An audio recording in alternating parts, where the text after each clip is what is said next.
Okay, now in this tutorial we will perform the ones complement operation inside the MATLAB, and I would like to tell you that we will perform the ones complement from integer to integer data type. Like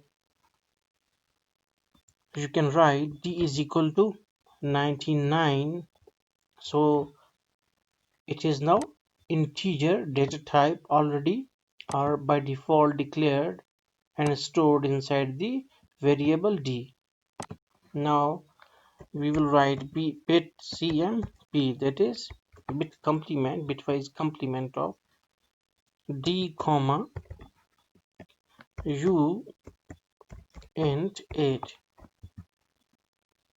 U is for unsigned, int is for integer,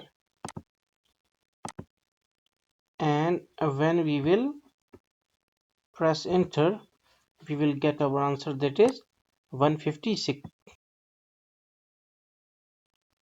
So what's the meaning?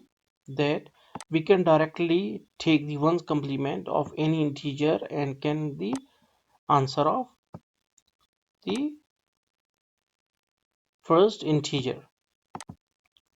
Like we will do some more like bit cmp.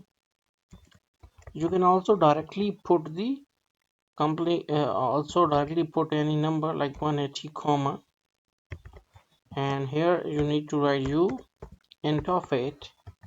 When you will press enter you will get the answer, that is the 75.